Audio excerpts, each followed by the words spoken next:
Bonjour les amis, bienvenue dans cette nouvelle vidéo, j'espère que vous allez bien, j'espère que les fêtes se passent bien, j'espère que le Père Noël est passé chez vous. En tout cas, il est passé chez moi, il avait 2-3 bricoles dans sa hotte pour moi, qui feront l'objet de vidéos dédiées au mois de janvier, ou février, bon. Mais je ne sors pas assez de vidéos, je voulais essayer d'en faire 2 par mois, mais j'y arrive pas. D'abord parce que mes vidéos demandent un gros travail de recherche qui prend du temps. Donc bref, ce qui a été le cas donc pour cette vidéo d'aujourd'hui, vous le savez, c'est la vidéo définitive sur la Rossi Puma 92. Voilà, donc vous voyez 1, 2, 3 exemplaires ici qui vous semblent identiques mais qui ne le sont pas en réalité. C'est pour ça qu'elles sont sur mon atelier. Bon, un petit peu de méthodologie, on va dire, je vais vous expliquer d'abord pourquoi je fais une vidéo sur la Rossi Puma 92, qui n'est pas l'arme la plus excitante du monde non plus, même si j'adore les leviers de sous-garde. Les Huberti sont très bien, les Chiappa sont très bien, les Winchester sont très bien, les Marlin sont très bien, peut-être pas les Marlin, je sais pas, je vais me faire tuer par le Winchester for Life, mais bon, j'adore les leviers de sous-garde, vous le savez. Et puis je me suis pris d'affection, c'est vrai, on va pas se mentir, pour la Rossi Puma 92, quand j'ai vu qu'on n'arrivait pas à la dater, que ça posait beaucoup de problèmes pour savoir de quelle année elle était, voilà. Et je me suis mis en tête de faire la lumière sur sa fabrication, sur ses améliorations, ses petits changements, et qui permet justement, parce que le numéro de série ne permet pas de dater une Rossi, sauf très récemment, hein, à partir je crois de 2019, où c'est marqué 2019, 2020, 2021, 2022, bon, c'est estampillé dessus, donc là il n'y a pas de problème. Les nouvelles Rossi, vous savez quand est-ce qu'elles ont été fabriquées. En revanche, toutes les anciennes, toutes celles d'avant, impossible de les dater par le numéro de série, qui sont des numéros aléatoires et qui n'ont pas de logique. Voilà. Donc, je me suis mis en tête de démêler un peu tout ça et de pouvoir donner des points chronologiques qui vont permettre tout de même de dater, alors peut-être pas à l'année près, mais de dater dans des fourchettes, votre Rossi, si vous avez une Rossi que vous ne savez pas de quand elle date. Après cette vidéo, vous n'aurez peut-être pas la date exacte, mais vous saurez que c'est entre telle année et telle année. Pourquoi? Parce qu'il y a eu plein de changements en fait sur la Rossi, des changements majeurs, des changements mineurs, mais tout ça, ce sont des bornes qui nous permettent de dater la Rossi et de voir son évolution depuis sa naissance. Alors, pour arriver à faire cette vidéo aujourd'hui, il m'a fallu énormément de temps, énormément d'heures, de semaines, de jours, de tout ce que vous voulez, passer en grande partie sur Internet, bien sûr, parce que c'est quand même une source de renseignement incontournable aujourd'hui. Mais je n'avais pas toutes les réponses. Surtout, en fait, sur les forums américains, brésiliens, etc., vous vous rendez compte, il y a beaucoup de posts qui se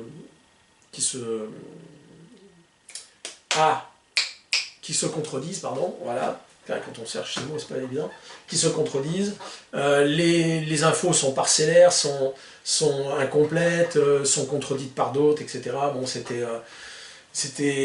enfin voilà, je voulais pas faire une vidéo qui ne soit pas une vidéo vérifiée. C'est-à-dire que dans cette vidéo, vous avez des informations qui sont fiables à 100%, et vous avez des informations qui sont fiables à 90%, 95%, 80%. Ça, je vous le dirai à chaque fois, au fur et à mesure que j'avancerai une vérité, entre guillemets, elle sera confirmée ou supposée, ou voilà, et je vous expliquerai comment je suis arrivé à mes propres conclusions, car effectivement, malgré que j'ai réuni, on va dire, 98% de toutes les infos dont j'avais besoin, il m'en manque quand même 2, bon, notamment une principale dont on reviendra dessus tout à l'heure, mais qui est marginale, qui n'est pas vraiment importante pour dater ça aussi. Alors, pour ce faire, je me suis donc beaucoup documenté sur Internet, je me suis rendu compte que c'était pas suffisant, que le meilleur moyen quand même, c'est d'acheter, de se procurer, de trouver et se procurer les catalogues du fabricant, de ses importateurs, de se procurer aussi toutes les revues, alors cibles, qu'est-ce qu'il y a d'autre, Ouais, il y a cible, j'ai trouvé aussi sur le cahier du pistolier du carabinier, sur un vieux numéro de l'amateur d'armes, etc., etc. Tout ce qui parlait de la Puma Rossi 92, j'ai acheté pour même les Guillaume Tell et les machins, tout ça. Bon.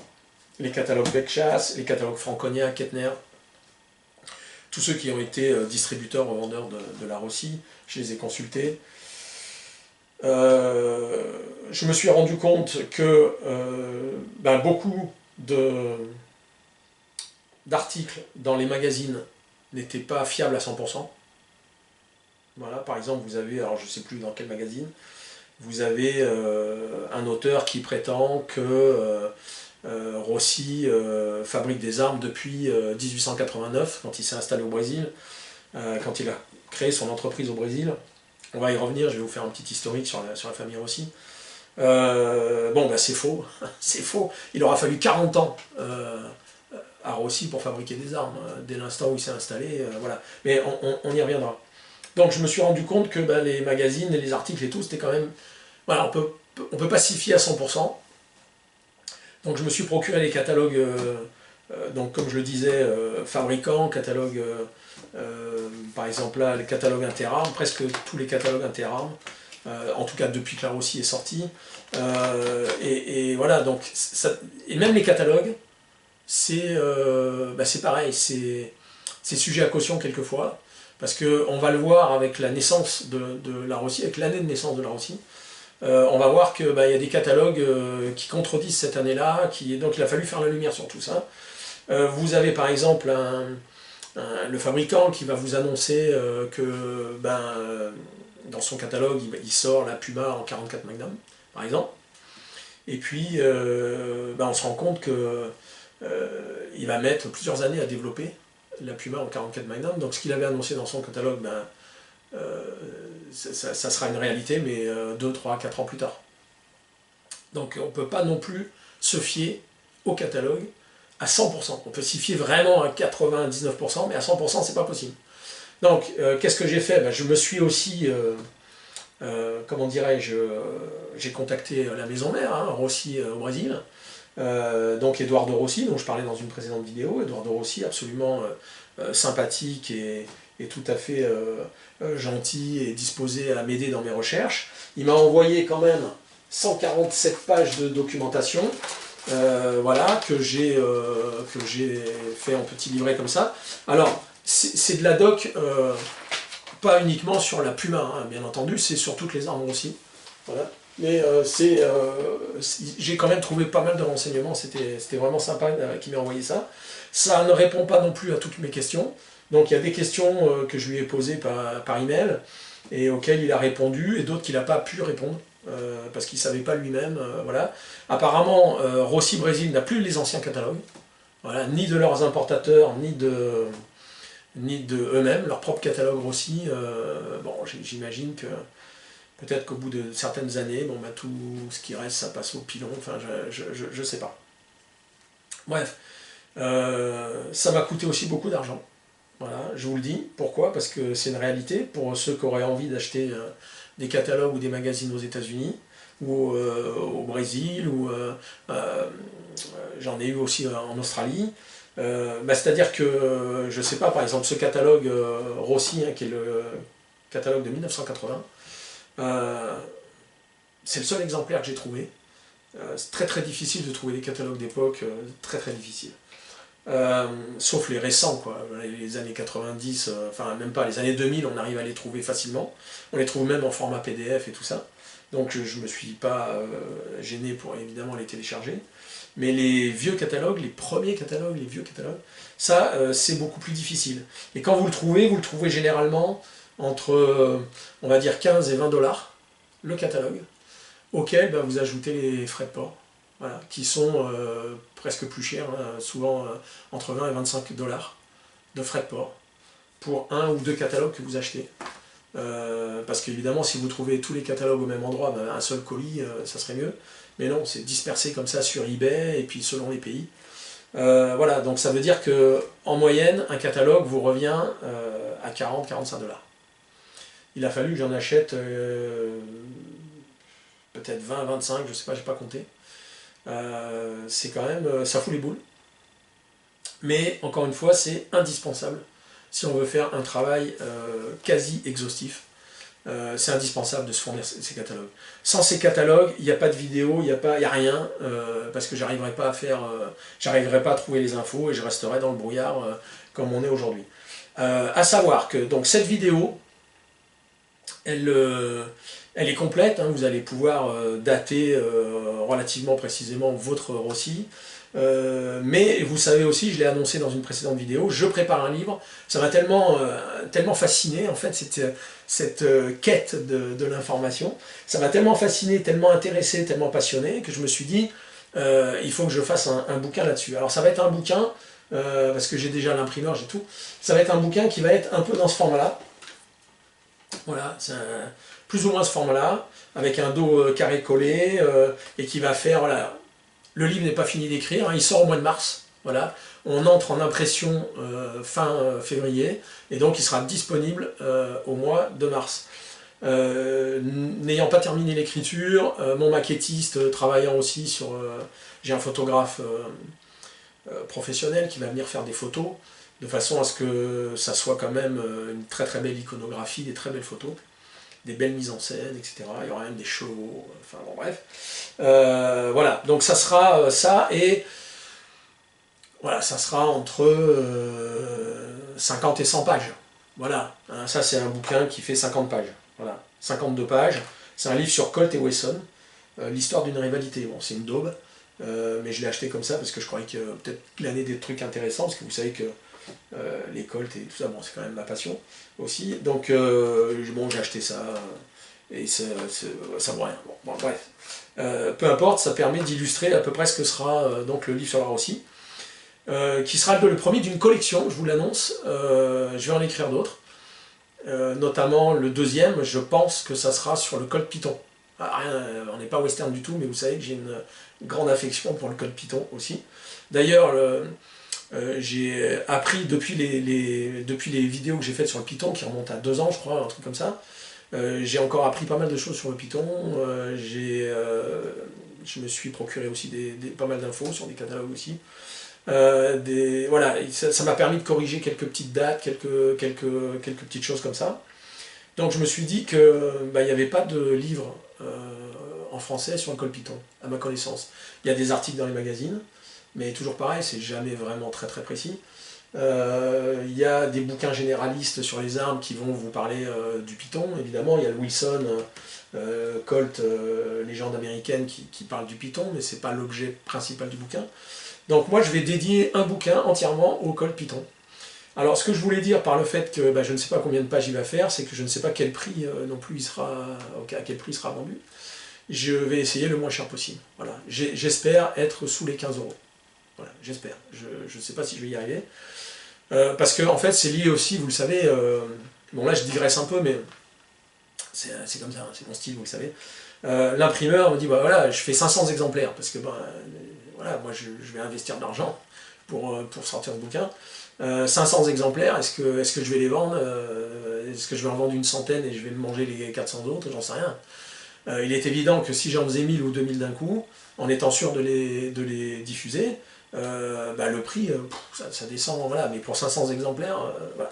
Mais, voilà, normalement, d'après mes calculs, ça devrait pouvoir tomber sous les 15 euros, voilà, ou 14,90. Enfin bon, bref, on s'en fout, on verra le moment venu. Ça fera l'objet d'une vidéo aussi, quand il sera sorti, je vous le présenterai. Et je vous expliquerai aussi comment vous le procurer, hein, bien entendu. Voilà. Bon, bref, on va rentrer dans le vif du sujet, mais avant ça, je l'avais noté sur un petit bout de papier, adhérer à l'UFA, l'Union Française des Amateurs d'Armes, qui est donc, j'allais dire ce syndicat, non, c'est pas un syndicat, Dieu merci, à cette association de défense des tireurs, des collectionneurs, etc. Il faut vraiment adhérer. Alors, c'est vrai qu'il y a un petit regain là, depuis quelques années, hein, le président de l'UFA le reconnaît, ils ont de plus en plus d'abonnés, mais je crois que c'est quelques milliers d'abonnés. Hein, et il y a, je sais plus, on est 220 000 tireurs licenciés en France, un truc comme ça, 220, 230, 240, j'en sais rien. Bref, il y a de plus en plus de tireurs licenciés FFT. d'après les statistiques, les chiffres fournis par la FFT. Il y en a de plus en plus, mais il n'y a que quelques milliers, alors je sais pas, peut-être 3, 4, 5, 6 000, mais je crois qu'il y en a même, il y en a moins de 10 000 en tout cas, abonnés, enfin adhérents, pardon, aux associations de défense. Alors il n'y a pas que l'UFA, mais l'UFA c'est une des plus anciennes, hein. Elle est de 1979, je crois, 70 ou 79. Voilà, ça coûte 20 euros. 20 euros, c'est, comme je disais dans une vidéo précédente, 20 euros, c'est une boîte de munitions, quoi. Voilà. Donc c'est largement faisable pour un tireur de prendre 20 euros et de les mettre à l'UFA, parce que vous imaginez bien que si l'UFA double ses adhésions, triple ses adhésions, quadruple ses adhésions, bah, ça va commencer à peser dans le game, comme on dit, et plus l'UFA pèsera lourd, et plus on sera représenté, et plus on sera écouté, et plus ce sera efficient, plus on aura de résultats. Voilà. Et puis, la chose plus personnelle, abonnez-vous à ma chaîne, abonnez-vous. En fait, les statistiques montrent que, je sais pas, c'est 70% de ceux qui consultent ma chaîne régulièrement ne sont pas abonnés. Ben, les mecs, là. Oh, alors je dis les mecs parce que c'est vrai que quand vous regardez, bon, c'est que des... Il y a quelques femmes, mais c'est rarissime quand même, c'est parce qu'elles se sont perdues, je sais pas, ou elles tirent elles-mêmes, et bon voilà, j'en sais rien. En fait, bon, c'est une majorité d'hommes, vous le savez. Putain, les mecs, vous vous abonnez pas. Alors que, bon, moi je trouve que la chaîne progresse bien, hein. J'ai passé les 5000 abonnés il y a un mois et demi. Ma dernière vidéo, je sais pas si vous avez vu, mais le tir western faisable ou pas, je suis à plus de 30 000 vues, ce qui est jamais vu comme démarrage sur ma chaîne. Donc moi je me réjouis, je suis le plus heureux des youtubeurs, hein, pas tellement ce terme, mais je suis le plus heureux parce que ben, la chaîne elle progresse. Le nombre de vues progresse, le nombre d'adhésions, d'abonnés progresse. Franchement, moi je suis très très content. Mais quand je regarde qu'il y a 70% de ceux qui regardent régulièrement ma chaîne ne sont pas abonnés, je me dis les mecs, faites un petit clic, c'est rien du tout, c'est gratuit, moi je vous demande pas de pognon, rien du tout, moi j'ai pas de... Je finance moi-même mes vidéos et tout ça. Et à la limite, c'est vrai que bon, là ça m'a coûté un bras, enfin, là je l'ai remis le bras, mais franchement ça m'a coûté un bras. Les armes, tout le bazar, bon c'est un budget c'est sûr. Moi ma façon de me soutenir financièrement, ça sera d'acheter mon bouquin. Voilà, à la limite, même si vous n'avez pas de Rossi, vous dites tiens je vais acheter un bouquin à Eric, voilà, mais au moins vous avez un objet, vous avez un bouquin, vous pouvez le glisser dans votre bibliothèque, vous pouvez caler un meuble avec, voilà. Bon, je crois qu'on a fait le tour, voilà. Donc, pour démarrer cette vidéo, juste un choix éditorial, entre guillemets, je ne sais pas si on dit comme ça. J'aurais pu vous parler un petit peu de manière désordonnée, un petit peu partir d'un modèle, revenir en arrière, repartir en avant, ou partir carrément des Rossi Puma CBC d'aujourd'hui, donc fabriqués par CBC, et remonter dans le temps, faire un rétro-planning, ce qu'on appelle, en management. Ah, quel vilain mot, le management. Et, enfin bon, bref. Et je me suis dit que la meilleure méthode, quand même, c'était la méthode chronologique. Donc on va partir de la naissance de la Puma. On va partir de la naissance de la Puma, de son année de naissance. Comment je suis arrivé à déterminer son année de naissance, parce que c'était un gros problème, si vous vous souvenez. Et année par année, on va développer jusqu'à maintenant. Donc je vous embarque quand même pour un petit moment. Hein. Voilà. Donc sachez-le, détendez-vous, mettez-vous à l'aise, vous ferez la fête demain soir. Et prenez un petit verre de jus de fruits. Et puis voilà, petit cigare, une petite bière, enfin ce que vous voulez. Détendez-vous, on va passer un petit moment ensemble. J'ai aucune idée de ce que ça va durer. Mais généralement, bon, c'est assez long. Chez moi, je prends mon temps. Voilà. Bon, on se retrouve tout de suite pour la vidéo complète. Démarrage, maintenant, tout de suite, maintenant, immédiatement, maintenant. Alors, l'histoire de la famille Rossi, elle est intéressante, elle est passionnante même. Mais je ne vais pas trop entrer dans les détails. Je vais être chronologique. La famille Rossi quitte l'Italie en 1881. Ils s'embarquent sur un bateau avec 528 Italiens à bord. Il s'embarque, ça c'est une info que j'ai obtenue dans les archives de la ville, je sais plus quelle ville. Il y avait un lien, je pousse loin les recherches, donc il y avait un lien, j'ai cliqué, tac tac, et j'ai vu que le bateau, il y avait 528 Italiens. Je ne sais pas s'il y avait que des Italiens, mais en tout cas c'était un truc, des archives italiennes, donc bref, 528 Italiens. Donc la famille Rossi s'embarque, pas complètement, hein, parce que la mère reste en Italie. Il y a 13 frères quand même, il y a une famille de 13. Alors je ne sais pas si c'est 13 frères ou il y a des frères et sœurs, ils sont 13 quand même chez Rossi. Ils sont que quelques-uns à quitter l'Italie, d'autres restent en Espagne. En Espagne, n'importe quoi, en Italie. Bref, ils prennent le bateau en 1881, ils arrivent à Caxias do Sul, Caxias do Sul, je ne sais pas comment on dit hein, en portugais. Voilà, je vous montre une photo, une carte du Brésil. C'est dans le sud du Brésil. Ils vont là. Alors pourquoi ils atterrissent ici, j'en sais rien du tout. Simplement, c'est une petite ville donc au-dessus de Porto Alegre. Bon. Je passe les détails parce qu'au début ils font de l'agriculture, lui Amadeo Rossi, donc il a 19 ans, hein, Amadeo Rossi quand il prend le bateau en 1880, il a 19 ans, lui il est déjà ouvrier métallurgique dans la métallurgie en Italie, donc il reprend ce métier, il est ouvrier, voilà, bon, tout ça. Et en 1889, ça c'est la date fondatrice, c'est fondatrice pour deux raisons, d'abord parce que Amadeo Rossi, donc en 1889, fonde sa première entreprise qui s'appelle Amadeo Rossi et compagnie, et 1889 c'est l'année d'un coup d'État au Brésil, où le Brésil devient une république. En 1918, la petite entreprise d'Amadeo Rossi commence à produire des munitions de chasse, des munitions pour armes de chasse. Et il s'appelle, du coup, il change de nom, et il s'appelle Amadeo Rossi Compagnie et Fils, pour devenir assez vite Amadeo Rossi Métallurgie et Munitions. En 1932, donc début des années 30 en fait, il commence à produire des armes, il en produit beaucoup, vraiment beaucoup, des milliers d'armes pour l'arsenal militaire de Porto Alegre. Voilà.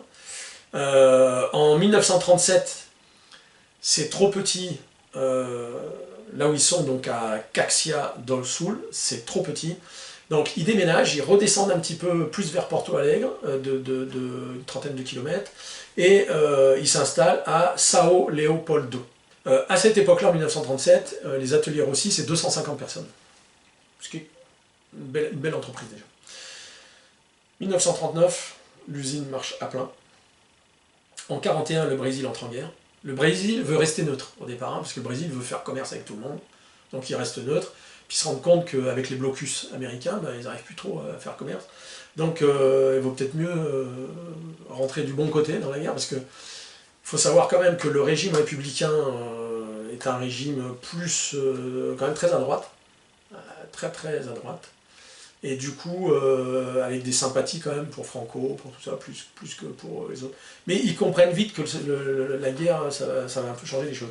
Bref, toujours est-il qu'en 1941, le Brésil s'engage en guerre, il y a 27 500 soldats qui vont intégrer la 5e armée des États-Unis et qui vont notamment se distinguer pendant la campagne d'Italie.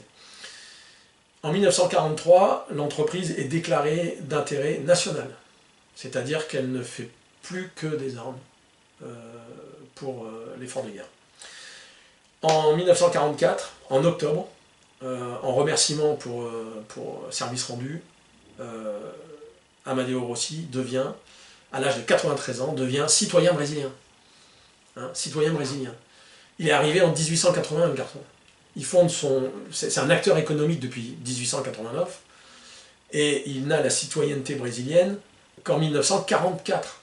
En 1956, c'est la mort d'Amadeo Rossi, il a 93 ans, il laisse une entreprise prospère, il a eu 12 enfants lui-même, on se rappelle qu'il vient d'une fratrie de 13, lui-même a 12 enfants, filles et garçons, et puis, bon, voilà, il meurt en léguant à sa famille une entreprise prospère.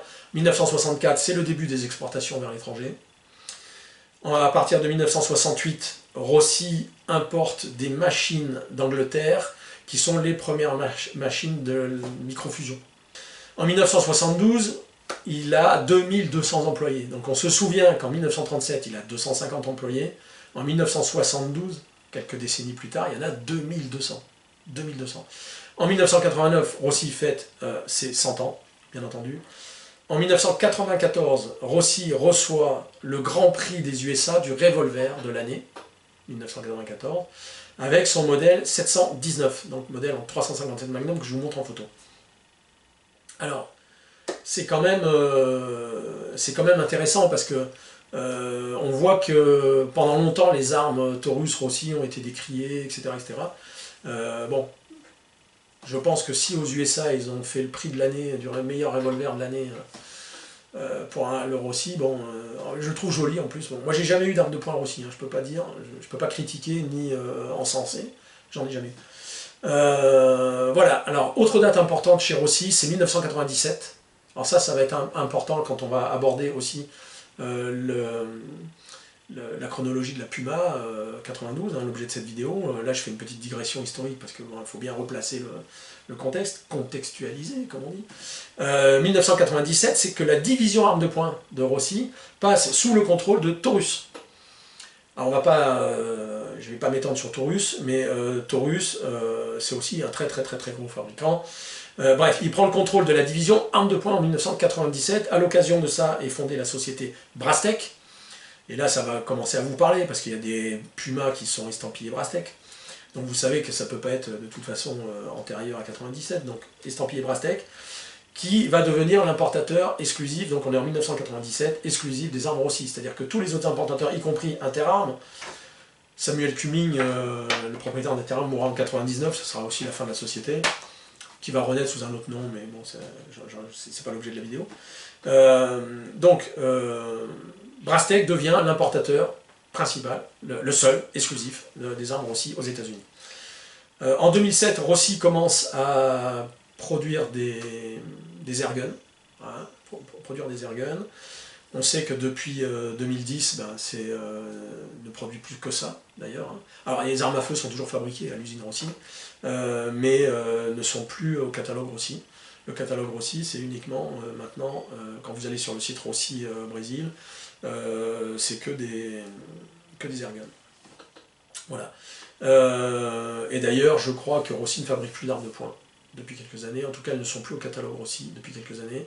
Les catalogues Rossi, US, etc., comportent toujours la Puma, tout le bazar. Mais je crois sur les 4-5 derniers catalogues, il n'y a plus d'armes de poing, un truc comme ça. Enfin, jusqu'en 2015, 2016, 2017.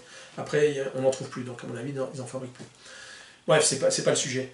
Donc, en 2008, donc on a vu 97, prise de contrôle des armes de poing de Rossi par Taurus, et Taurus prend le contrôle des armes longues, des armes d'épaule, en 2008, donc la division armes longues. Donc l'entièreté de Rossi, en armes à feu en tout cas, est sous le contrôle de Taurus.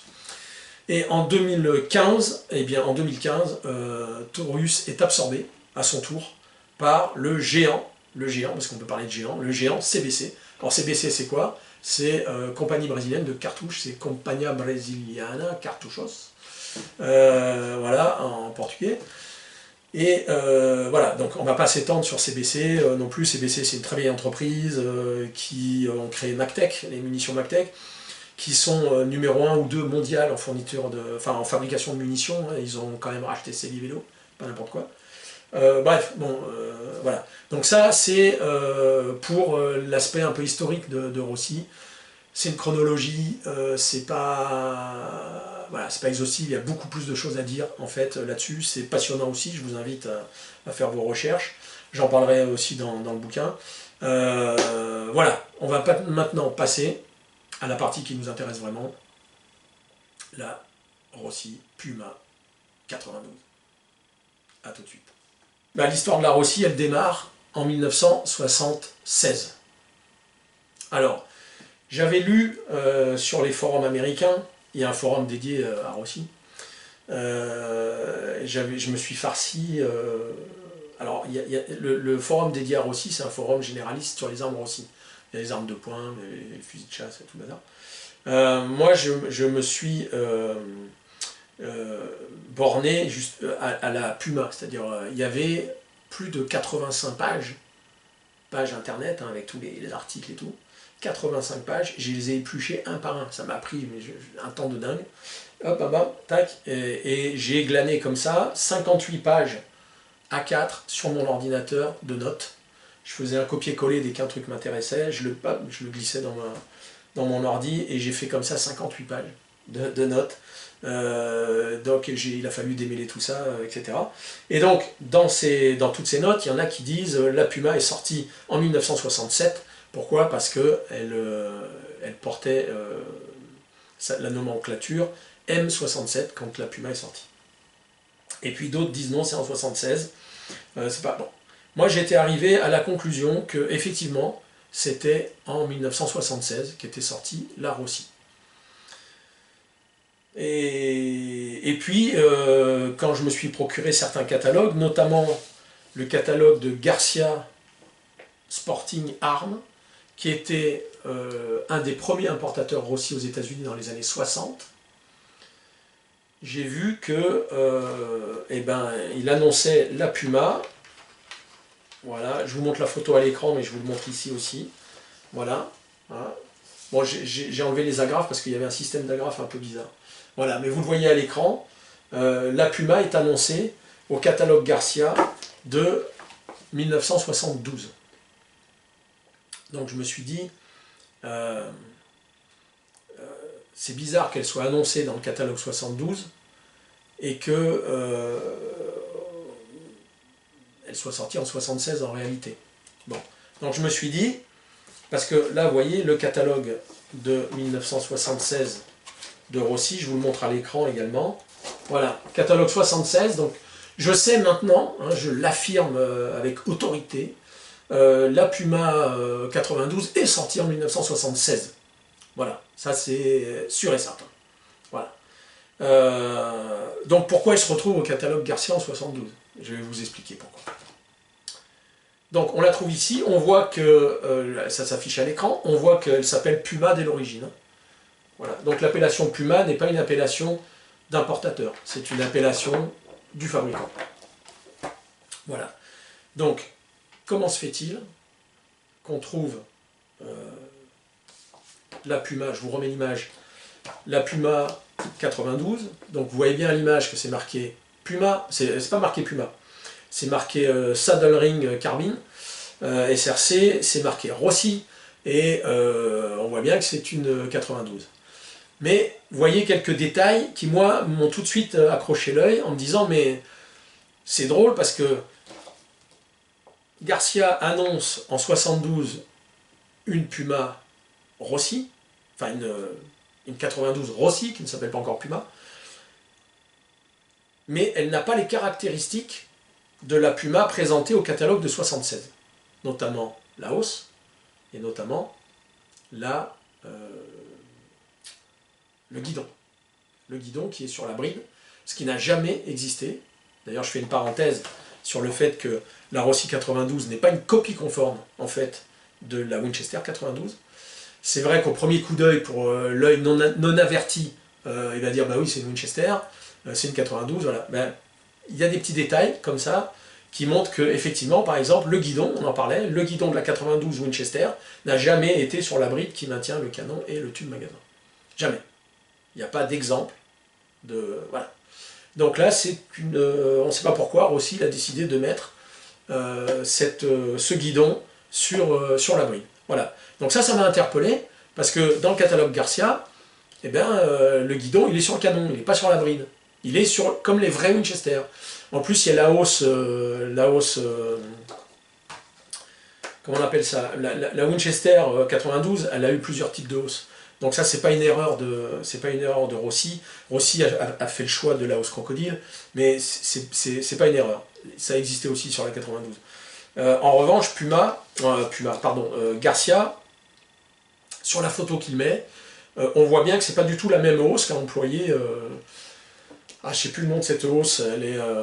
C'est une hausse basculante avec les graduations. Enfin bon bref, j'ai plus le nom. On voit bien que c'est pas du tout la hausse que Rossi a mis sur sa Puma. Donc je fais des photos de tout ça, les mêmes que je vous montre là, je fais des photos de tout ça, et j'envoie ça à Eduardo Rossi en lui disant, Eduardo, comment se fait-il? Parce que Eduardo effectivement m'avait confirmé que la Puma était sortie en 1976. Il est formel, c'est 76.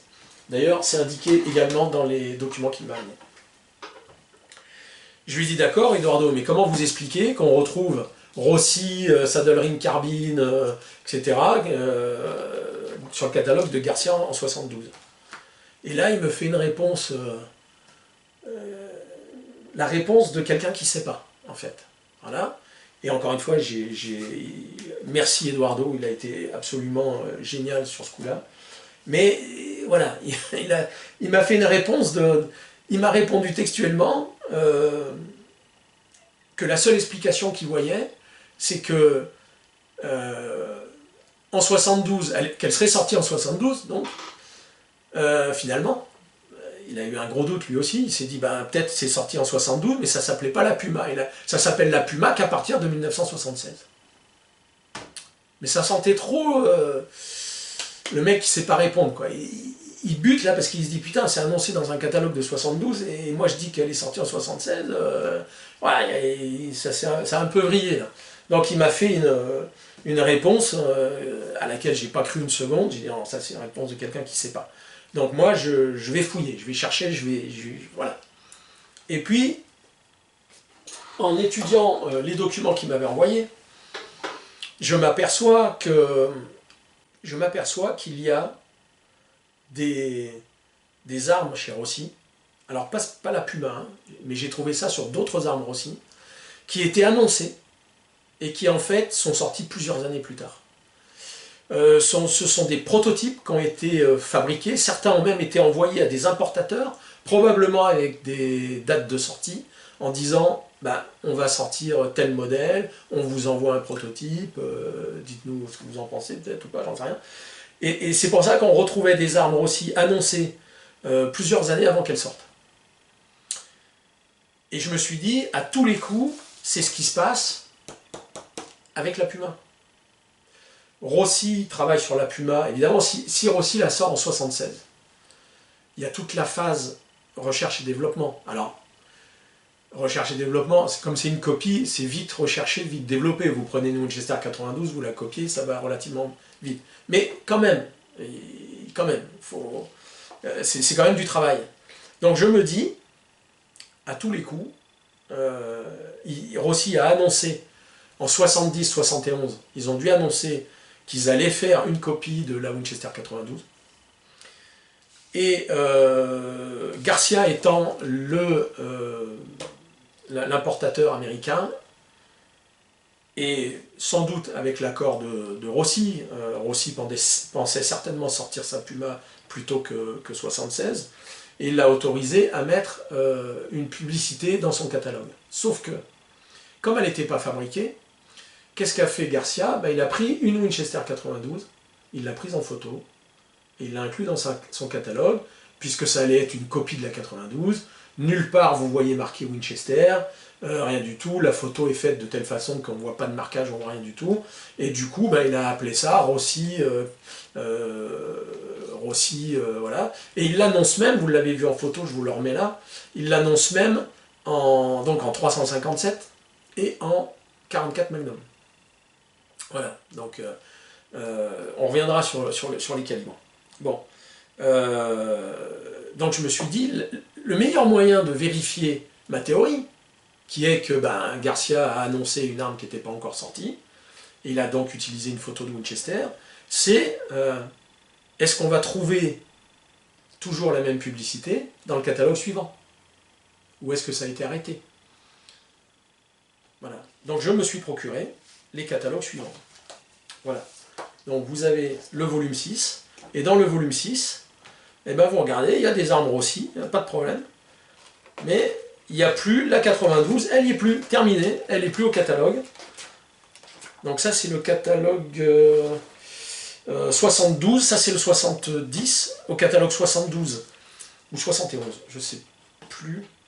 Ça c'est le 5, ça c'est le 6. Bon bref, en tout cas au catalogue de l'année suivante, ou des 2 années suivantes, puisque à l'époque il sortait pas... il sortait un catalogue tous les 2-3 ans, et il ne sortait pas un catalogue annuel. Donc, on ne la trouve pas, donc ça corrobore ma théorie. Si on ne la trouve pas au catalogue, c'est qu'elle a été annoncée, pas fabriquée, du coup Garcia la retire de son catalogue. Donc ça, c'est bonne piste. Mais on va vérifier encore plus. Donc ça, c'est pareil, hein, 45 $. Voilà. Bon. Et je me procure également, alors, non pas les catalogues de 75 et de 76, non pas les catalogues, mais les listings, comme on appelle les dealers catalogues, donc les catalogues revendeurs, avec les modèles et les prix, mais ce n'est pas les catalogues présentés aux clients. Et là, vous avez la Rossi Galerie, hein, qui est, elle, sortie en 69, voilà, de mémoire, enfin, c'est pas le sujet de la vidéo, mais elle est sortie en 69, donc elle est bien aux différents catalogues Garcia, pas de problème, et on voit qu'elle est vendue tous les ans, et pas de problème. Elle est effectivement sortie. Mais la Puma, elle n'y est pas. Et là, on est sur le catalogue 75. Voyons voir 76. 76, pareil, qu'est-ce qu'on trouve? On trouve la Rossi Galerie, mais toujours pas de Puma. Donc, j'ai la confirmation, et Eduardo, bon, je lui ai envoyé les résultats, évidemment, de mes recherches, et il a convenu que oui, c'était l'explication, mais ils n'ont plus d'archives, ils n'ont plus rien. Moi, je trouve ça incroyable. Rossi, ils ont plus rien. Ouais, pourtant, on va le voir, ils ont déménagé 2 fois. Hein, on l'a vu dans le... J'en ai parlé quand j'ai fait l'historique de l'entreprise Rossi. Ils ont déménagé 2 fois. Donc, et de quelques kilomètres. Donc, c'est pas ça où vous ne perdez pas vos archives. Donc, je ne sais pas pourquoi. Ils ont plus de catalogue, ils n'ont plus d'archives. Enfin, pas celles qui nous intéressent en tout cas. Donc, je peux affirmer, voilà, solennellement, que la Rossi Puma est sortie en 1976. Bon. Ça, c'est pour la naissance de la Puma. Elle est sortie dans quel calibre?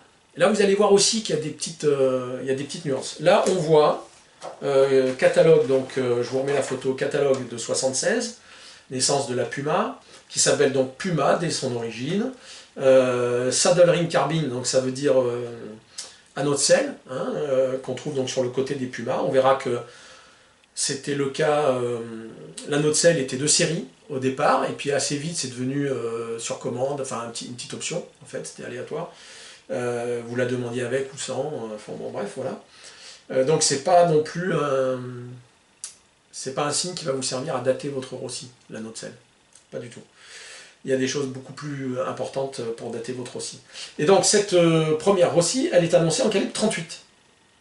Voilà, elle est annoncée en calibre 38. Et elle va être, comment dirais-je, on sait maintenant, enfin je sais maintenant, d'après mes recherches, qu'elle a été proposée à l'importateur Interarm, donc, parce que entre-temps Garcia perd comment dirais-je, l'importation Rossi, au profit de l'importateur Interarm. Alors l'importateur Interarm, j'en dirai 2 mots dans le bouquin. C'est pour ça que je vous parlais du bouquin aussi tout à l'heure, j'ai oublié de vous le dire, c'est que dans le bouquin, il y aura plein d'informations qu'il n'y aura pas dans la vidéo. La vidéo va vous permettre de dater votre Rossi, pas de problème, mais il y aura beaucoup plus d'informations dans le bouquin sur l'histoire de Rossi, pourquoi ils sont partis d'Italie, hein, comme je le disais, pourquoi ils sont partis d'Italie pour arriver au Brésil, qu'est-ce qui les a poussés, quel était le climat en Italie à l'époque pour qu'ils partent au Brésil. Bon, tout ça, c'est dans la partie historique, donc ça je vais le développer, en fait, beaucoup plus dans le bouquin. Je vais développer dans le bouquin les importateurs, voilà, parce que le créateur d'Interarm, c'est un certain Samuel Cumming. Samuel Cumming, ça a été, pendant longtemps, le plus gros marchand d'armes, pour pas dire trafiquant, le plus gros marchand d'armes du monde. Voilà. Dans les années 60-70. Il a créé Interarm en 1953. C'est un ancien, évidemment, de la CIA. Et il s'est mis dans la vente d'armes, mais à une échelle... voilà, bon. Et en fait, je me suis intéressé aussi à ce personnage, donc j'ai tout des tas d'infos sur Samuel Cumming. Et donc, je ne vais pas alourdir la vidéo, ça n'a rien à voir avec la datation de la Rossi. Donc, mais en revanche, j'en parlerai, il y en aura une page ou 2 au moins dans le bouquin, quoi. Voilà. Le bouquin servira à ça, servira aussi à la nomenclature, aux différentes appellations qu'on ne va pas aborder ici sur la Rossi, les différents marquages, les numéros, le type de lettrage. Vous avez des lettres qui font 1,5 mm, d'autres font 2,5 mm. Bon, ça permet aussi de dater. Tout ça, ça sera dans le bouquin. Ça ne sera pas dans la vidéo aujourd'hui, ça sera dans le bouquin. Les différents calibres, justement. Les bois utilisés. Hein, on s'aperçoit que Bon, il y a différentes sortes de bois, il y a différentes essences de bois qui ont été utilisées. Bon, beaucoup de bois brésilien, bien entendu, mais aussi du noyer américain, pour certaines commandes, etc. Bon, je ne vais pas détailler ça aujourd'hui, hein, c'est pas très très intéressant. En revanche, ça sera bien détaillé dans le bouquin. On va aborder aussi les cartons d'emballage. Parce que les cartons d'emballage donnent une indication aussi sur Alors évidemment, dans un carton d'emballage des années 70, vous pouvez mettre une Rossi des années 80. Bon, mais ben voilà, l'emballage aussi, c'est quelque chose qui intéresse le passionné, le collectionneur, etc. Il sera content de trouver peut-être un carton d'emballage d'époque qui correspondra plus ou moins à sa Rossi et l'acheter. Bon, les préparateurs aussi, vous avez des préparateurs de Rossi, hein, notamment Steve Young aux États-Unis, mais il n'y a pas que lui, il y en a d'autres qui se sont spécialisés dans la préparation des Rossi, comme d'autres se spécialisent dans la préparation des Mercedes. Bon, bah, là, il y en a qui ont choisi, voilà. Le bouquin donc abordera tout ça, et abordera aussi l'histoire de Brastek, l'histoire de Taurus et l'histoire de CBC, évidemment. Et on verra que c'est passionnant également. Donc ça ne sera pas, évidemment, l'essentiel du bouquin, mais c'est des choses que je vais aborder dans le bouquin que je ne vais pas aborder dans la vidéo. Donc bref. Au catalogue de... Alors ça c'est le catalogue 74, alors évidemment au catalogue Interarm 74, il n'y a pas la Rossi. Interarm devient importateur de la Rossi, même de toutes les armes Rossi, hein, armes de poing, etc., armes de chasse, de poing et tout, et donc de la Puma, à partir de 1978. Je vous mets une photo. Évidemment, j'ai pas mis l'ordre. Voilà, 78. 78, vous avez. Hop, évidemment, je trouve pas la page tout de suite.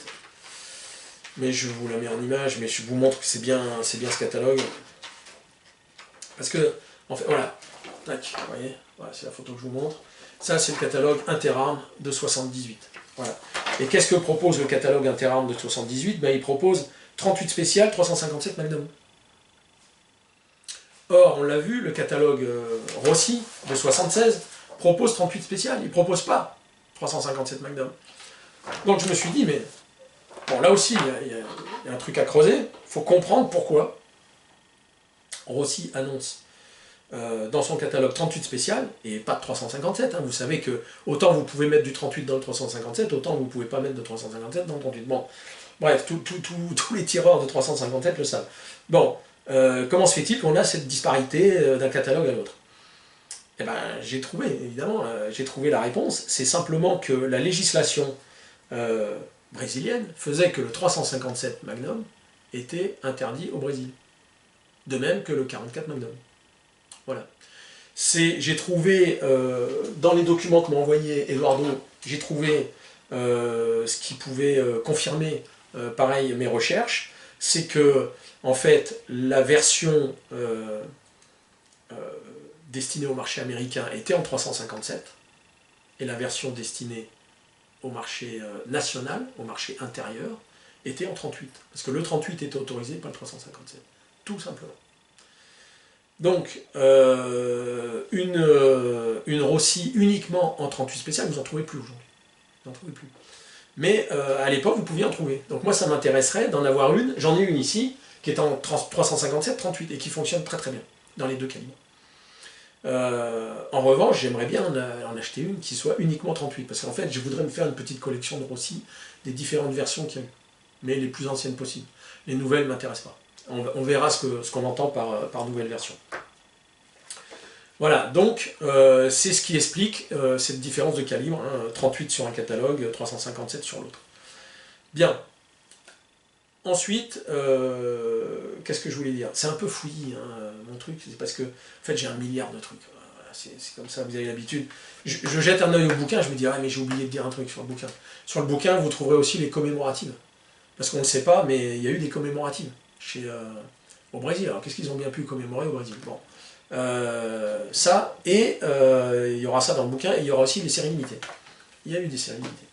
Voilà, bon, donc le bouquin abordera tout ça, mais c'est pas utile pour la vidéo d'aujourd'hui.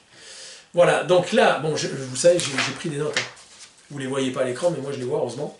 parce que j'ai noté toutes les dates hein, pour que ce soit une chronologie la plus parfaite possible. Et autant que faire se peut, je vous mets les images à l'écran à chaque fois qu'il y a quelque chose de nouveau. Donc on l'a vu, 76, naissance de la Puma, 77, voilà, donc la version 38, version 357, qui est fabriquée pour le marché américain, qui est donc au catalogue 78 de Interarm. Je précise que le catalogue 74 ne le mentionne pas, 75 ne le mentionne pas, 76, 77 ne mentionne aucunement la Puma. Ça démarre vraiment en 78 aux États-Unis et non pas en 79 ou 80 comme j'ai pu lire sur les forums. C'est bien au catalogue de 78, preuve en main, j'ai envie de dire. En 1980, alors c'est ce catalogue-là, voilà, je me suis procuré ce catalogue Rossi de 1980, volume 4, et effectivement, on a une pleine page. Voilà. D'ailleurs, c'est rigolo les vieux catalogues. Parce que quand vous regardez... Alors ça, c'est le catalogue de... C'est pareil, je me suis procuré le catalogue de 71. Le premier catalogue Rossi. Le premier catalogue Rossi, 1971. Bon. Alors comment on le sait? On le sait parce qu'il y a toujours un petit texte, un petit éditorial, on va dire, un petit texte, et il est daté de janvier 71. Donc j'en déduis que c'est le catalogue de 71. Je pense que j'ai raison de déduire ça. Mais vous voyez comment ça se présente, c'est des photos, c'est pas des photos en fait, c'est des dessins. Voilà, alors qu'on faisait quand même de la photo depuis un siècle hein, déjà. Mais je sais pas, les catalogues, voilà, là c'est un dessin, là c'est des dessins, les armes sont dessinées, de fort belle manière d'ailleurs. Et puis, on voit bien que les mœurs concernant les armes ont beaucoup changé. Hein. Là on voit une femme mettre un revolver dans son sac à main. Voilà. Bon là c'est un soldat. Ensuite, voilà, on voit des chasseurs. On voit une diligence parce que effectivement ils ont le modèle Overland à chien, etc. Mais tout ça, il n'y a pas de Puma. Il n'y a pas de Puma. Donc ce qui confirme bien qu'elle est bien sortie en 76. Et puis le catalogue intermédiaire, qui est le catalogue de 76 justement, je vous remontre la photo parce que je vous ai montré celle-là en gros plan, mais celle-là aussi elle est pas mal. Voilà. On voit donc un père en train d'apprendre à son fils à tirer, et je crois même que voilà, il lui apprend à tirer, et 2 pages plus loin,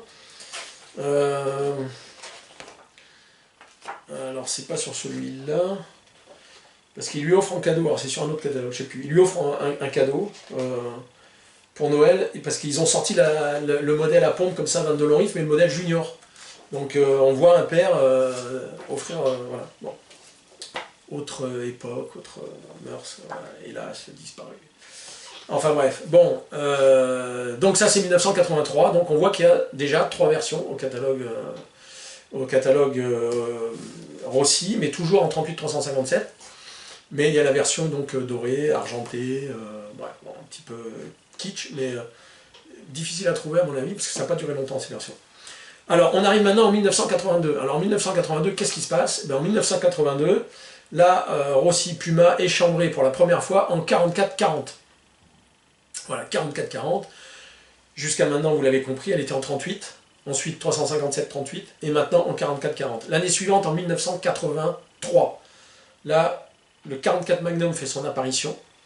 Et il faut savoir que le 44 Magnum avait été annoncé, on s'en souvient, c'est inscrit au catalogue Garcia, avait été annoncé sur la Puma déjà au début des années 70. Alors que la Puma n'était pas faite, mais ils annonçaient déjà qu'elle serait en 357 et en 44 Magnum. Il l'a annoncé, donc, allez, comme c'est au catalogue 71, on peut, allez, ils l'ont annoncé peut-être en 70. Et ça fait son apparition qu'en 83. Donc il faut 13 ans avant que la Rossi, elle sorte en... Alors déjà, il faut plusieurs années avant qu'elle sorte réellement en 1976, mais en plus de ça, il a fallu attendre des années, 6 ans, 8 ans, 7 ans, je dis n'importe quoi aujourd'hui, 7 ans pour qu'elle sorte en 44 Magnum. Enfin bref, voilà. Donc si vous avez une Rossi Puma en 44 Magnum, vous savez qu'elle ne peut pas être antérieure à 1983. Voilà. En 1985 sort la Puma de base, mais avec un canon de 16 pouces. Voilà, canon de 16 pouces, qui de facto nous placerait chez nous cette carabine en catégorie B du fait de sa longueur de canon. Bon, c'est sûr que si j'en voyais une passer, peut-être je craquerais une B quand même pour avoir cet exemplaire-là dans ma collection. C'est tout à fait possible. Ensuite, on arrive en 86. Alors 86, c'est une date importante. Pourquoi? Parce que c'est en 86 que va apparaître ce médaillon que je vous montre en photo. Voilà, ce médaillon apparaît en 86. Eduardo Rossi me dit qu'il est sorti en 85. Je le crois volontiers. Je le crois volontiers, mais les catalogues ne l'attestent qu'à partir de 86. Mais ça ne veut pas dire que ça n'a pas été fait en 85. Vous pouvez très bien avoir fait vos stocks en fin d'année 85, bim, avec le Puma dessus, et envoyer à vos revendeurs en janvier de l'année suivante. Donc, tout à fait normal qu'on la trouve qu'au catalogue 86 et qu'on ne la trouve pas au catalogue 85. Mais elle est peut-être de 85. Toujours est-il qu'elle n'est pas en tout cas de 84 ou de 83. Bon. Apparaît également en 86, je vous montre en photo, la version canon de 16 pouces toujours, qu'on a vu qui est née en 85, mais avec un large loop. Voilà, bon, une petite variante à la John Wayne. Large loop qui n'a rien d'historique, hein. C'est un large loop hollywoodien qui n'a jamais existé dans l'Ouest ancien. Bref, ensuite, en 1988, il y a un changement de numérotation. Les numéros qui étaient frappés sous le boîtier sont maintenant frappés sur le côté droit du boîtier, tel que je vous le montre maintenant. Voilà. Donc ça c'est important, parce que si vous avez, comme c'est le cas de ces trois carabines, ces trois Rossi-là ont le côté droit du boîtier avec le numéro de série.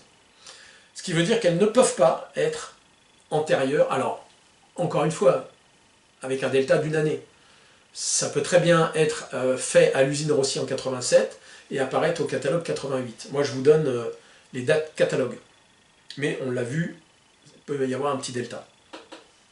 Enfin bref, 87-88, pas de là. En 93, maintenant on fait un bond en avant, en 93 on commence à avoir des guidons en deux parties, comme ça.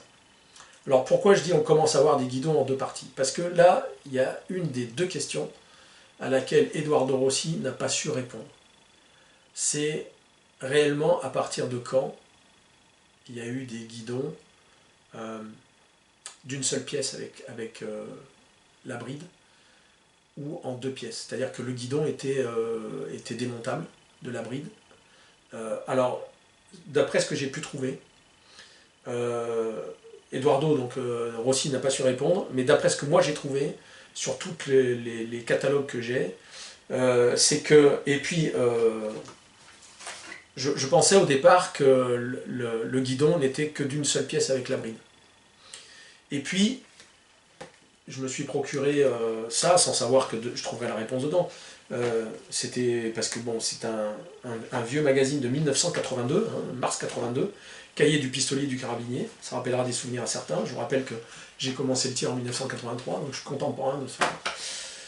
Bref, tout ça ne nous rajeunit pas. Donc il y a un bel article sur la Rossi Puma, qui est pas mal du tout. Et on y voit...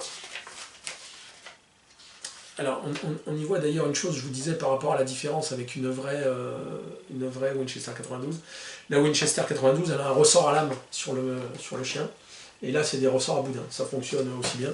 Mais c'est une des différences internes, en tout cas avec la vraie Winchester. Mais ça fonctionne très bien dans les deux cas. Non, c'est surtout que, voilà, je tombe sur cette photo. Voilà, que je vous montre en gros plan, à l'écran. Donc, je ne dis pas que la Puma qui est illustrée sur ce magazine de 82 date de 82. On peut penser que si elle est arrivée... Parce que là, il remercie... je crois qu'il remercie les établissements, je ne sais plus qui lui ont prêté l'arme. Bon, bref. Ça veut dire qu'elle est des...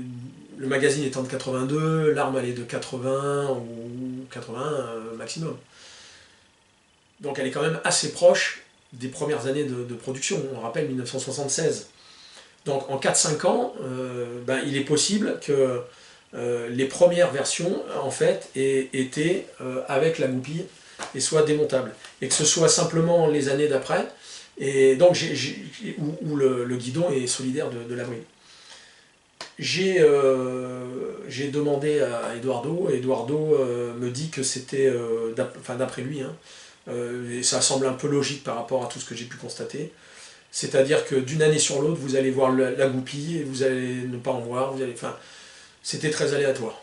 Voilà. Donc je pense que au tout début, peut-être il y avait la goupille, après ils ont peut-être simplifié la fabrication en mettant une seule pièce, donc solidaire du guidon, pas démontable, c'est possible.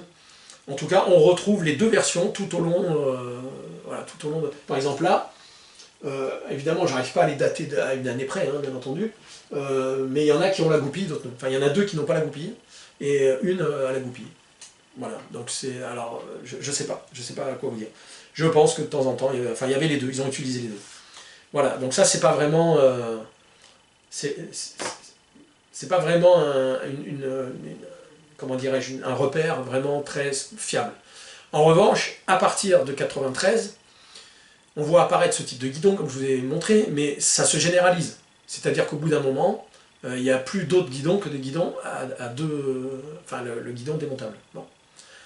Jusqu'en 95, donc en 95, je reprends mon ordre chronologique, en 95, commencent à apparaître les boîtiers de deuxième génération. Donc, je vais vous montrer la différence, là, en photo, entre la première génération et la deuxième génération. Alors, la première génération, je ne sais pas si ça vous saute aux yeux, mais elle est beaucoup plus fidèle au boîtier de la 92 Winchester d'origine, alors que la deuxième version, donc, qui, je le rappelle, apparaît en 95, commence à apparaître, parce que je mets une petite nuance aussi, c'est-à-dire que tout ça se chevauche. En fait, vous avez les anciennes fabrications qui se chevauchent avec les nouvelles et qui sont toujours commercialisées, toujours vendues, parce que vous avez un stock, il faut l'écouler. Donc vous trouvez sur des catalogues, vous trouvez les deux, c'est-à-dire l'ancien boîtier, le nouveau boîtier, ça se chevauche. Et petit à petit, on voit que les anciens boîtiers disparaissent des catalogues, il n'y a plus que les nouveaux. Voilà. Donc le deuxième boîtier, 1995. Donc ça c'est important, pourquoi? Parce que si vous avez un boîtier de deuxième génération, ben, vous savez que votre Puma, elle ne peut pas être antérieure à 1995. 1994, encore une fois, le même principe, le stock, machin. Bon. Mais pas plus, voilà. Ça ne sera pas une arme des années 80, ça c'est certain, si vous avez ce boîtier deuxième version. En 97, un autre repère très important, 97, qu'est-ce qui se passe en 1997? Eh bien, c'est l'apparition de la version rifle. Voilà, ça c'est un des points importants de 1997, pas le seul, on va le voir.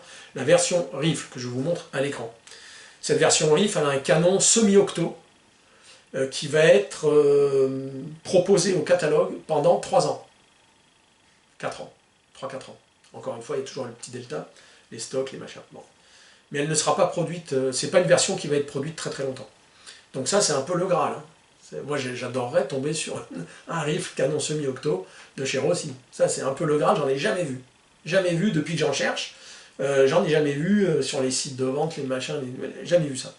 Donc, 97, cette première version qui apparaît.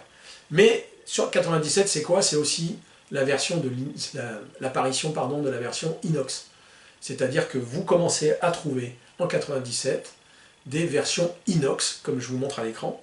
Et on le voit, hein, nouveauté 97, version inox, qui gardent, qui sont elles, de facto, dans le deuxième boîtier, donc dans le boîtier deuxième modèle, mais qui ont toujours, et vous allez voir que ça a son importance, qui ont toujours le guidon sur la bride. C'est pour ça que ça, c'est le Graal aussi. C'est-à-dire que on va voir que très vite, quelques années plus tard, le guidon va changer de place, et donc cette version inox, ben, elles vont être fabriquées pendant quelques années, c'est tout. Donc, bon, je reviens à ma chronologie, donc 97 version inox, 99 apparition de la version rifle, 24 pouces, canon octo sur sa totalité, donc exit le semi-octo, donc comme je vous l'ai dit, qui a été fabriqué 3 ans, donc si vous en avez un, vendez-le moi, je vous en supplie. En 2000, apparition des boîtiers de 3e génération. Donc je vous remets la photo là où vous voyez bien les 3 versions. Donc en haut, la version, bon j'ai mis les dates, hein, j'ai pas besoin de vous dire, vous voyez les différences. Voilà, j'ai grossi les traits de façon à bien montrer les différences. Donc on s'éloigne de plus en plus, avec le boîtier 3e version, on s'éloigne de plus en plus du modèle 92, et on s'oriente, ce que je vous montre sur cette photo, beaucoup plus sur un boîtier de 94 en réalité. Alors plus petit, en dimension, en longueur, mais sur la forme, on se rapproche beaucoup plus d'un 94 que d'un boîtier de 92 d'origine. Voilà, ce qui est un peu dommage. J'imagine que c'est des process de fabrication beaucoup plus simples comme ça, hein, c'est moins d'usinage, moins de... voilà, certainement. Enfin bref, à partir de 2000, donc apparition de ce 3e boîtier. Donc vous savez que ceux qui ont ce boîtier-là, les Rossi qui ont ce boîtier-là, eh bien, ne peuvent pas être antérieurs à 2000, avec un petit delta, voilà, d'un an, grand maximum. Mais ça apparaît, ça commence à apparaître au catalogue 2000, et ça se chevauche encore avec les anciennes fabrications, toujours pareil. Bon. Bref. En 2001, c'est pareil, on a une nouvelle numérotation, donc les numéros sont réinscrits à nouveau sous le boîtier, comment dirais-je, le numéro frappé sur le côté droit du boîtier disparaît, mais pareil, progressivement, ça se passe sur un an ou deux, on s'aperçoit sur les catalogues que... Voilà. Alors, à savoir aussi que les catalogues, c'est pas une source à 100% fiable, hein. Vous avez des catalogues d'une année sur l'autre, chez Kettner, chez Franconia, etc. Vous avez des catalogues qui se reprennent les mêmes photos, en fait. Voilà. C'est-à-dire que le catalogue Franconia de telle année, 2 ans plus tard, vous avez les mêmes photos. Alors qu'il y a peut-être des nouveaux modèles, il y a peut-être des choses qui ont changé, mais eux, pour illustrer leur... visuellement, ils mettent les mêmes photos. Donc ça peut être trompeur aussi. Mais tout ça, je l'ai calculé. Hein. Tout ça, je l'ai pris en compte. J'ai vraiment fait on va dire, le plus vraisemblable, ce qui se rapproche le plus de la vérité concernant ces catalogues. Je pense avoir trouvé le point qui permet de dater précisément. Bref, donc disparition de 2001. 2002, on commence à avoir un insert laiton, une petite bille laiton sur le guidon. Et 2003 se généralise le guidon sur le canon. Et là, on revient à ce qui faisait l'authenticité aussi de la Winchester 92. Comme je le disais, c'est qu'il n'y a jamais eu de guidon sur la bride, et le guidon a toujours été sur le canon, sur la Winchester 92 d'époque, d'origine.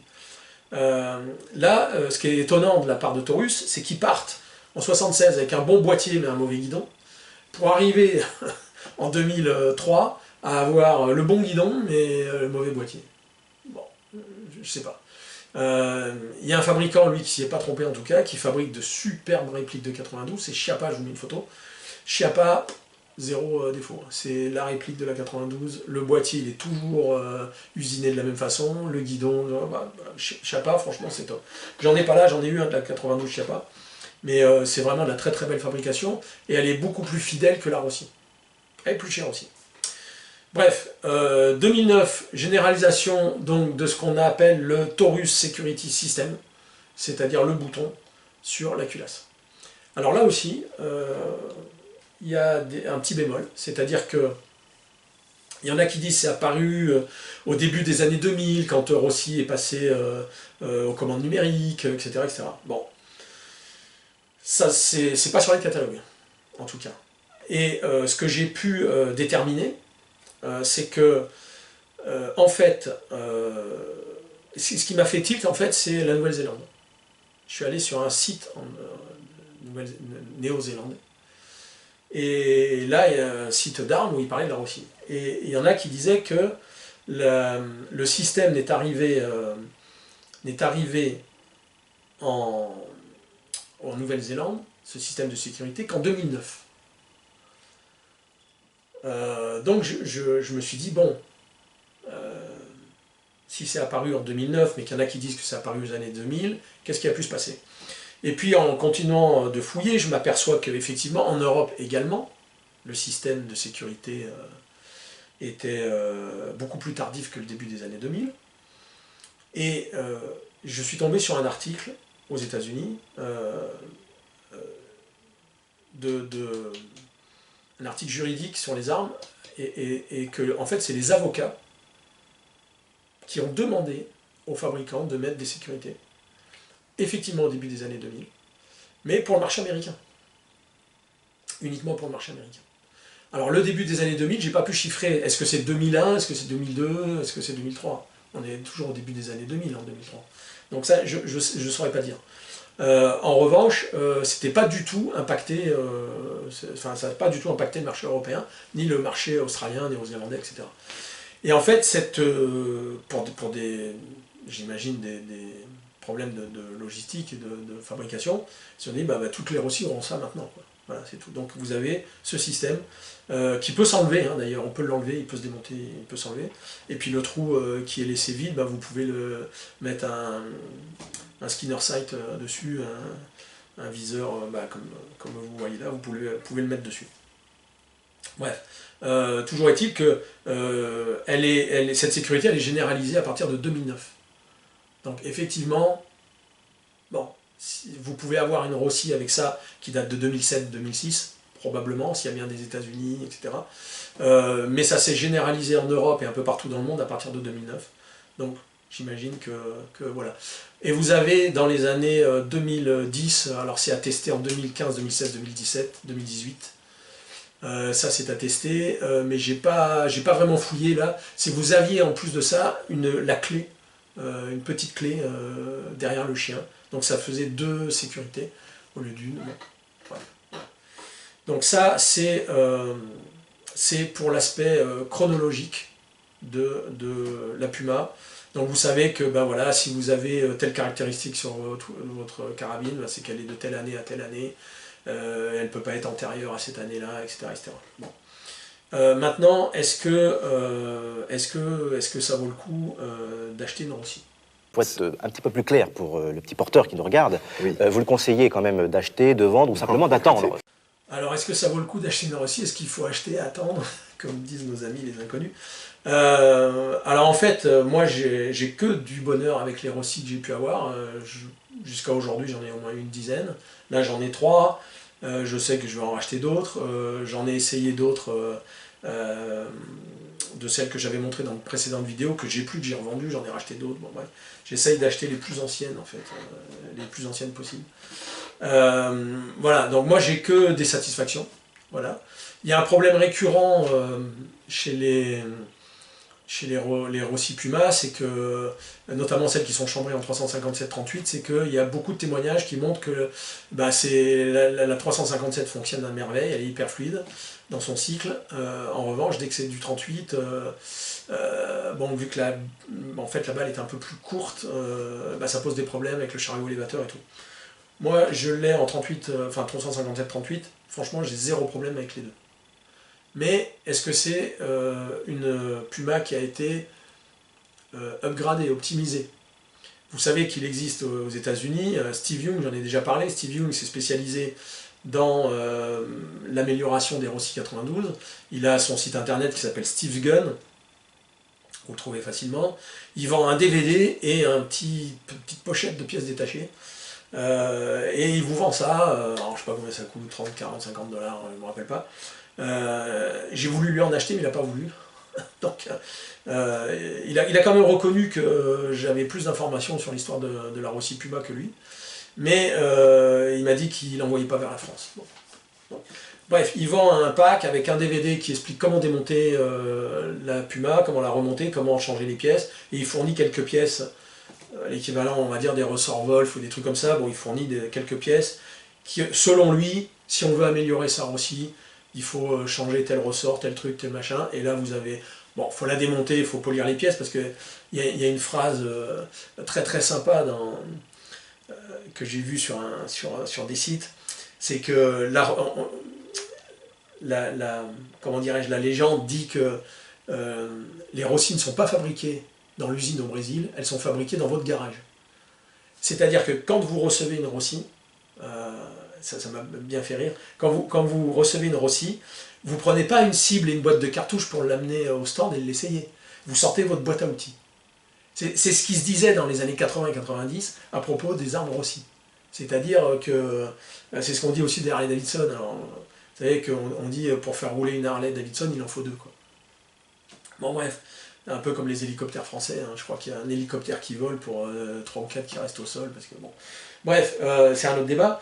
J'ai trouvé ça marrant de dire, bon, elle n'est pas fabriquée au Brésil, à l'usine, elle est fabriquée dans votre garage, quoi. Et vous sortez votre caisse à outils, vous la démontez, vous commencez à polir toutes les pièces de friction, toutes les pièces en mouvement, etc.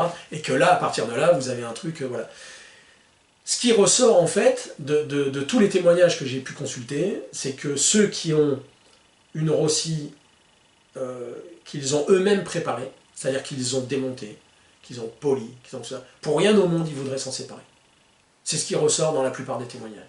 C'est-à-dire que ça devient d'une fiabilité. C'est quand même la levier de sous-garde la plus vendue en Amérique du Sud. Hein. Tous les gauchos, Argentine, Pérou, machin, tout ça, ils ont tous des Pumas. Enfin, ça a fait... voilà. Bref, donc voilà, petite parenthèse sur la fiabilité des Rossi. Effectivement, il y a eu des problèmes, on va pas se mentir, il y a eu des problèmes. Mais c'est... Alors, comme le dit Steve Young, dans 99% des cas, un démontage, un nettoyage, ça suffit. Démontage, bon nettoyage, ça suffit. Si ça ne suffit pas, un petit polissage des pièces en friction, et c'est tout. Il n'y a rien de besoin. Voilà, ça marche. Ça marche. Alors, effectivement, des fois, vous avez une fluidité. Là j'en ai une sur les 3.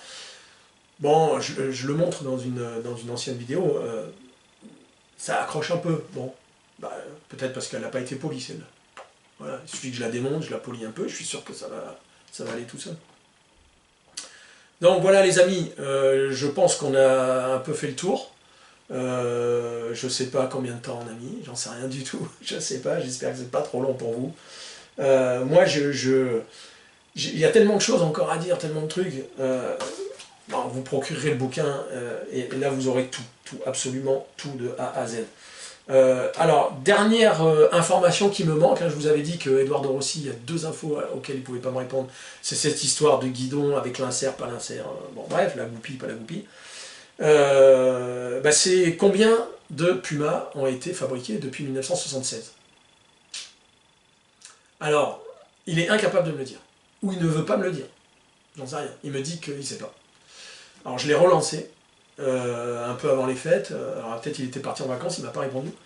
Je l'ai relancé très gentiment, mais bon, j'ai pas eu de réponse. Donc, parce qu'il m'avait dit quand même qu'il se renseignerait, à savoir combien il y avait eu de... Enfin, c'est la moindre des choses de savoir combien il y a d'armes qui sortent de ton usine, tu vois.